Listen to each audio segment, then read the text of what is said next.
Hello, my name is Taseem रज़ा और मैं आज का ट्यूटोरियल जो लाया हूँ वो मैट्रिक के फाइनल एग्ज़ाम का है, वो इंग्लिश पे है।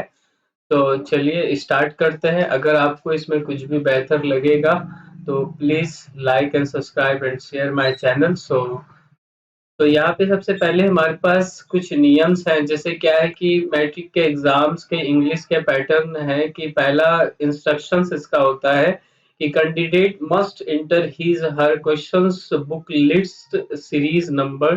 जो 10 डिजिट का सीरीज रहता है उसे OMR आंसर शीट में हमें लिखना होता है। दूसरा हमारे पास candidate are required to give their answer in their own words as for a as participles. कहता है कि कैंडिडेट को अपने ऑन वर्ड में मतलब अपने लैंग्वेज में आंसर देना चाहिए।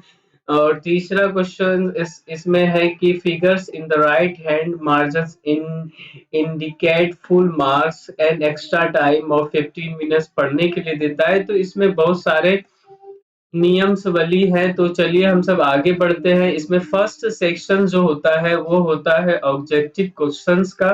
तो ऑब्जेक्टिव क्वेश्चंस में इसमें होता है कि आपको 1 टू 100 4 ऑप्शंस दिए जाते हैं, जिसमें कि 1 ऑप्शंस आपके लिए करेक्ट होता है, उसे चूज करना पड़ता है। OMR आंसर शीट में आपको 50 क्वेश्चंस के आंसर देने पड़ते हैं। तो इसमें पहला क्वेश्चन है in the pace for living the author rapid movement. तो इसका मतलब है in the pace for living the author rapid moment. मतलब क्या है कि P pace for living the rapid moment, जो रफ्तार वाला मोमेंट है, मतलब वो जिसके द्वारा लिखा गया है, रिटन बाय पॉल गुडमैन। वो कहता है कि इस चीज को वो लाइक करता है या डिसलाइक करता है या हेट करता है। इसके आंसर उनको देने। तो इस पोएम में जो वो लिखे हैं तो वो डिसलाइक करता है रैपिड मोमेंट को। ठीक है, नेक्स्ट क्वेश्चन है जो दूसरा क्वेश्चन है इज दूसरा क्वेश्चन हमारा है is Dax is willing to do anything about ecology. Yes, कोई ऐसा मतलब परिस्थितिक कुछ कोई किसी के अंदर इस क्वेश्चन का मतलब मीनिंग है कि कोई ऐसा है जो कि कुछ करने को जज्बाती होता है किसी परिस्थिति को। हाँ, तो टीचर्स ऐसे होते हैं जो क्या है किसी चीज को करने के जज्बाती होते हैं, वो समझते हैं उस चीज को, वो जानते हैं। तो इसका आंसर क्या होगा? 2 नंबर टीचर्स होंगे। तीसरा इसमें है glue has been wounded by. ये एक स्टोरी का है जो कि इंग्लिश बुक्स में है।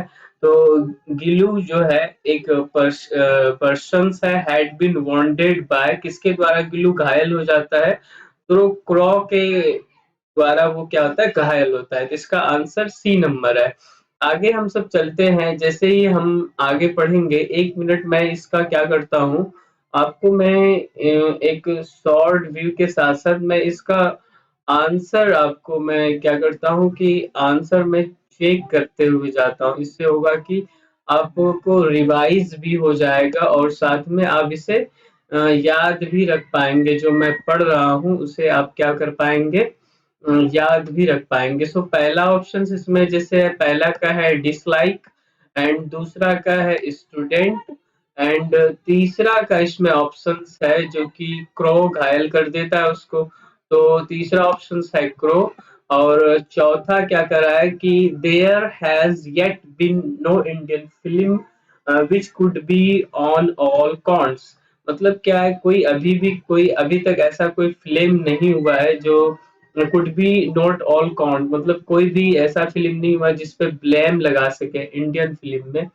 हाँ, अभी बहुत सारे फिल्म है जिसपे क्या है उसको रिजेक्ट किया गया है। ऐसा नहीं है कि कोई फिल्म अभी तक रिजेक्ट नहीं हुआ इंडियन सिनेमा में।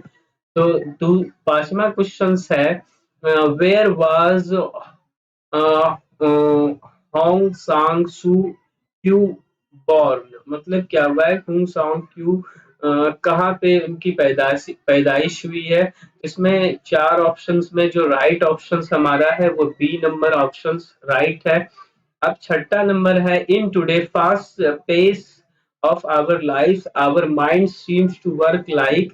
मतलब आज के दौर में जो आवर अपना लाइफ हो चुका है वो क्या है कि हमारा माइंड किस तरीके से काम कर रहा है, कार के जैसा, मशीन, डॉग, हॉर्सेस, तो मशीन के जैसा हमारा माइंड क्या हो रहा है, काम हो रहा है। ठीक, तो छठा ऑप्शन है इसका राइट आंसर है बी नंबर। सेवंथ नंबर, फिर ये हमारा बुक से ही रिलेटेड है। Gullu love to lie stretch out on the dash to keep himself cool. तो गुल्लू जो है वो कहानी में अपने आप को कूल रखने के लिए, ठंडा रखने के लिए वो किस चीज का इस्तेमाल करता है, तो वो सुराही का इस्तेमाल करता है। तो इसका आंसर सी नंबर है। तो आगे बढ़ते हैं, आठवां नंबर है, Jim was assured by Mister Johnson for keeping the small. क्या है, Jim was assured by Mister John for killing the small. मतलब क्या है कि जिम वाज एस्योर्ड मतलब पकड़ा गया, mister John for, mister John ने जो उसे मतलब किल किया, तो किस चीज को किल किया है, उस चीज को एस्योर्ड कर रहा है जॉन। तो जॉन, मिस्टर जॉन जो किल किया है वो बर्ड को किल किया है। सो आगे बढ़ते हैं हम सब। नाइन्थ नंबर है, Arya says that the condition of the Burmese people was indeed portentables। Arya कहता है, आर्या, ये आर्य समाज से रिलेटेड हमारा क्वेश्चन है। सो उसमें क्या था, पीटेंटेबल, वो अच्छे से था कंडीशंस उसका, बर्मा समाज का। आगे बढ़ते हैं, 10वां क्वेश्चन है, Arya says that condition of Burma people was Indeed. ये सॉरी, ये रिपीटेड हो गया है क्वेश्चन हमारे इसमें। आगे 11वां नंबर हमारा जो क्वेश्चन है, cinema is a kind of. तो सिनेमा जो है वो किस प्रकार के हैं, creative expressions, waste of times, holograms, absurdity. तो क्रिएटिव एक्सप्रेशंस है कि क्रिएटिविटी करते हैं, दिखाते हैं समाज की अच्छाई बुराई को, क्या है, तो सिनेमा है क्रिएटिव एक्सप्रेशन। तो 11वां का नंबर आंसर है ए नंबर। 12वां है, they nearly knocked off her feet. मतलब नॉक्ड हर फीट मतलब क्या है कि जो वे लोग किस चीज को नॉक किए, मतलब खटखटाए। तो the young women, the old women, अकोया, या फिर मालासा। तो इसका आंसर सी नंबर है, अकोया एक मतलब औरत है, उसी को, उन्हीं के पैर को उन्होंने क्या किया, फीट को टच किया था। आगे बढ़ते हैं, 13वां क्वेश्चन है इसका, an American film is a dash model for a traditional Indian film. Yes, so क्या कहता है कि जो अमेरिकन फिल्म है, क्या वो ट्रेडिशनल इंडियन फिल्म की तरह, मतलब पुराने फिल्म की तरह है, तो ऐसा नहीं है। अमेरिका फिल्म काफी ओपनली फिल्म है, और ट्रेडिशनल, हमारे इंडियन ट्रेडिशनल फिल्म में, पुराने फिल्म में काफी सभ्यता को फॉलो किया जाता था, लेकिन इसमें ऐसा नहीं है। तो आगे बढ़ते हैं, तो इसका आंसर होगा 13वां का बेड, ए नंबर। तो आगे बढ़ते हैं, Maldives, Verma believed that after Gulu died, Mahadev Verma believed that after Gulu died, it would flower glue in the glue of a dash flower। मतलब क्या है, महादीप वर्मा वो यकीन रखते हैं कि ग्लू जब खत्म हो गए तो वो क्या हो जाएंगे, किसी फ्लावर में चेंज हो जाएंगे। तो कौन से फ्लावर में चेंज होंगे, रोज, लोटस, जूही, हिबिस्कस। जूही में वो क्या बिलीव रखते थे कि जूही में वो ग्लू चेंज हो जाएंगे। 14वां का आंसर हमारा है बी। तो 15वां चलते हैं, आगे बढ़ते हैं, the boy is once upon a time carries a dash and a jug of warm heater. So boy जो है, क्या है कि किसी चीज को उन्होंने जग ऑफ वार्म कीडर, मतलब क्या है कि वार्म मतलब कोई सूक्ष्म जीव जो बीमारी फैलाता हो, तो एक लड़का है क्या करता है, उसे कैरी करता है, किस चीज से, उस बीमारी को एक दूसरे से पहुंचाता है, तो वो प्लेट से पहुंचाता है। तो 15वां का इसका आंसर है बी नंबर। आगे बढ़ते हैं, हमारे पास आंसर 16वां क्वेश्चन है, the elderly corn merchant lived in small dash town. तो ये भी कहानी से ही रिलेटेड है, बुक से रिलेटेड है। The elderly corn merchant lived in small towns, इसका मतलब है कि वो जो कॉर्न है, मक्का और मर्चेंट मतलब होता है व्यापारी। जो वो व्यापारी है वो किस किस टाउन से है, किस शहर से है, तो ये चाइना से नहीं था उस कहानी में, ये इरीस से है। सो इसका आंसर क्या है कि 16वां का आंसर ए है। 17वां क्वेश्चन है, आगे बढ़ते हैं। Well I enjoy talking the car to the post office dash who says this. तो क्या कहता है, वेल आई एंजॉय, अच्छा मैं enjoy taking the car to the post office, मैं पोस्ट ऑफिस अच्छा लगता है पोस्ट ऑफिस लेके जाने में, ये कौन करता है, mister Williams, mister Johnson, mister जैगरिक और मिस्टर सोलोमान। तो सी नंबर हमारा है मिस्टर जॉन, ये अपने पोएम्स में करता है। ठीक, आगे हम बढ़ते हैं। हमारा 18वां क्वेश्चन है, Satyajit Roy does not hesitate in pointing out the dash of the Indian film. मतलब क्या है कि ये राइटर जो सत्यजीत रॉय है वो हेजिटेट, जरा सा भी घबराते नहीं है इंडियन फिल्म के नेगेटिविटी या अच्छाई जो भी हो उसे उसके बात करने में, तो उसके होंगे डिफेक्ट।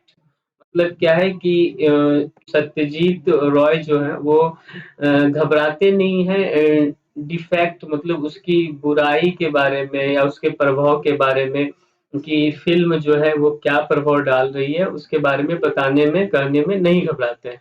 19वां क्वेश्चन है हमारे पास, many people in Burma died of dash in the jungles. तो बर्मा के जो लोग थे वो जंगल में कैसे खत्म हो गए, तो इसमें सारी ये बीमारी के नाम हैं, जैसे डायरिया, मलेरिया।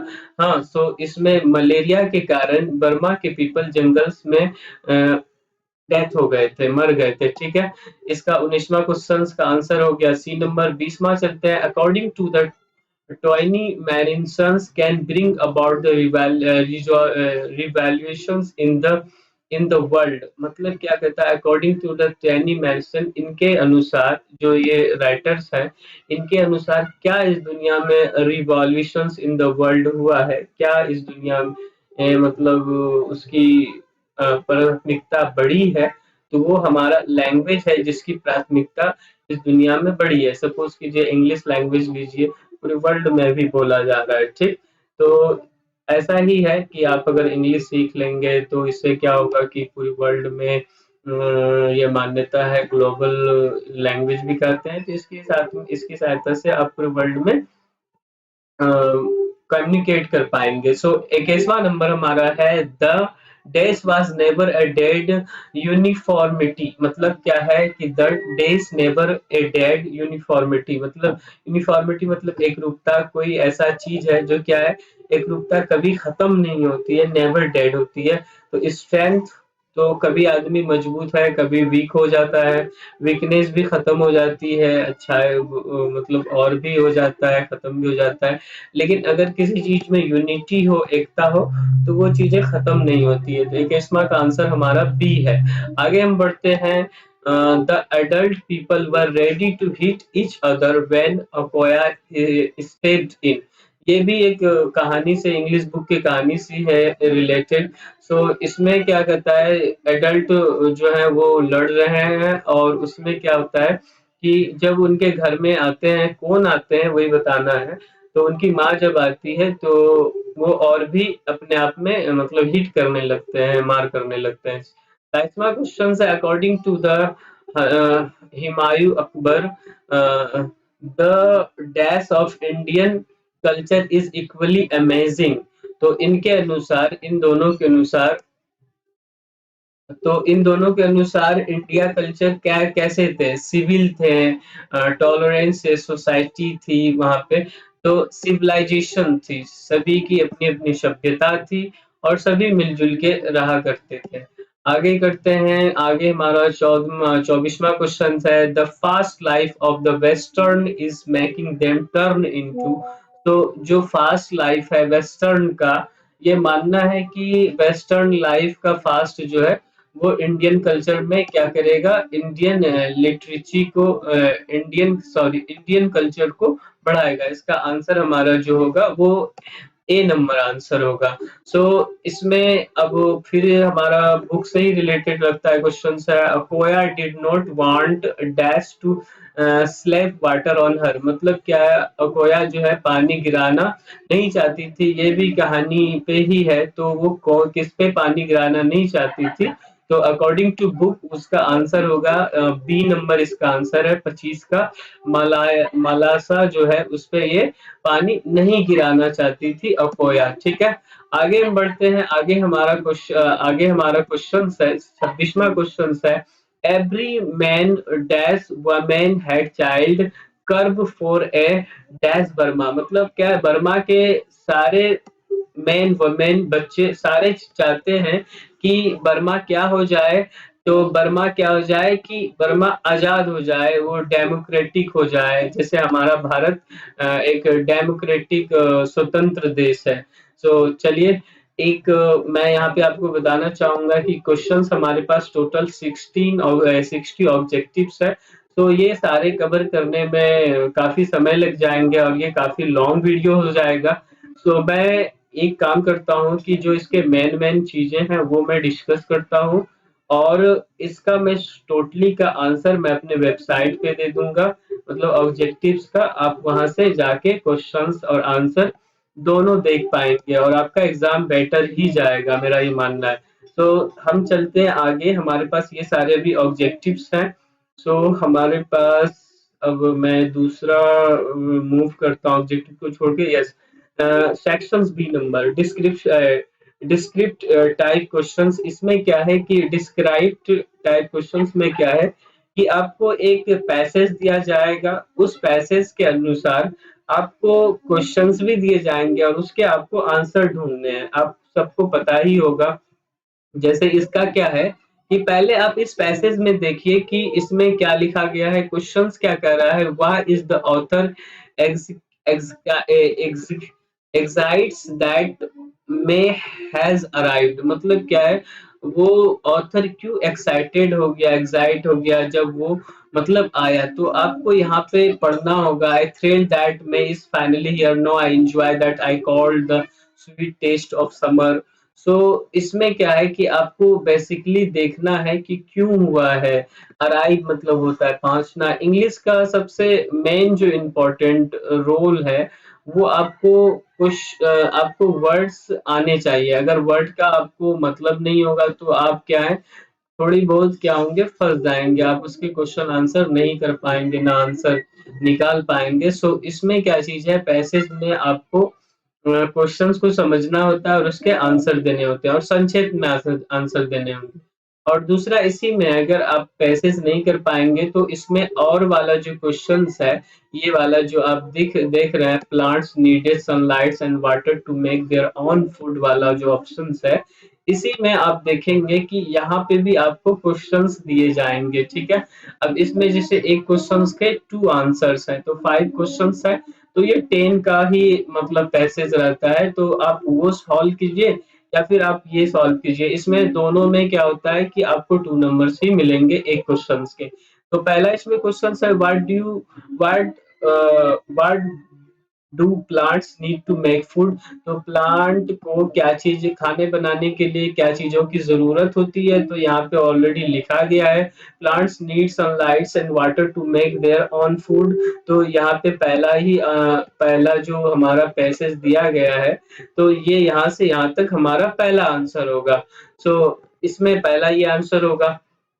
अब दूसरा इसमें क्या करता है कि दूसरा इसका क्वेश्चन है, what happens when a bucket is kept on a पेच ऑफ ग्रास, मतलब क्या है, एक टोकरी जब ग्रास पे घास पे रख दिया जाता है तो क्या हैपेंड होता है। तो यहाँ पे इसका आंसर जब हम पढ़ेंगे, पैसेज पढ़ेंगे, उसका आंसर जरूर निकलेगा। You can do an experiment to test F, this is true.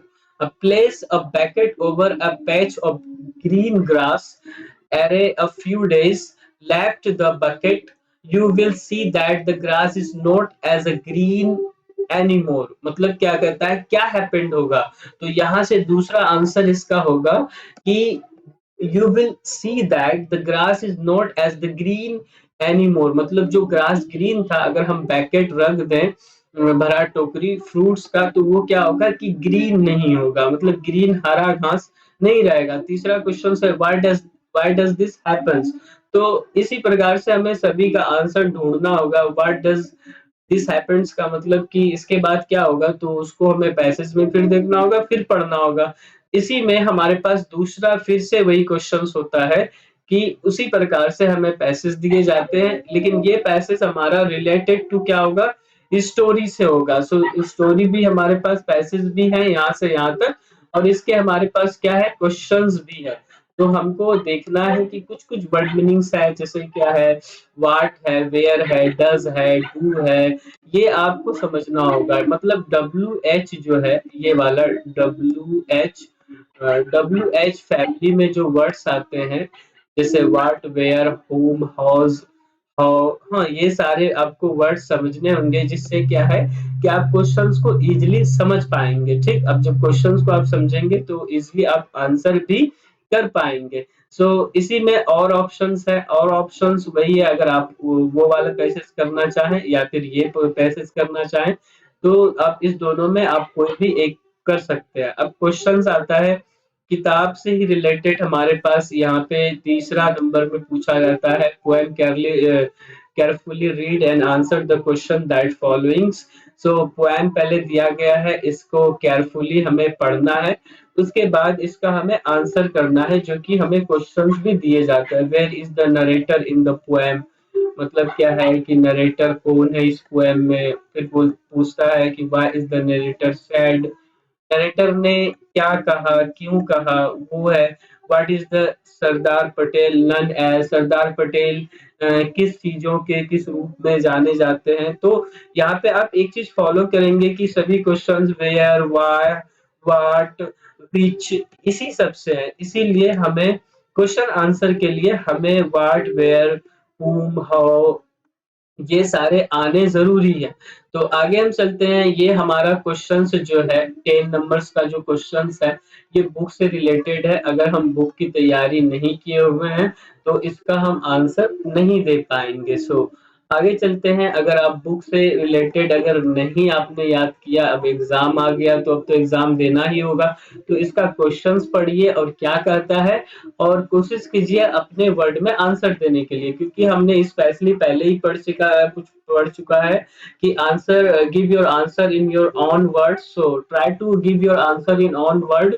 If you are not able to write the answer, so try to give your answer in your own word, because it is very important. If you leave it these questions, it will decrease your mark in final examination. So it could be the countable. So try to give the exam, try to give the answer, so it will count in your mark sheet. तो इसमें क्या चीज है कि इसमें चौथा number जो है, which animals messes up Greece yard, in which situation does the writer find himself in cinema, what do bird and women symbolize in the story once upon a time।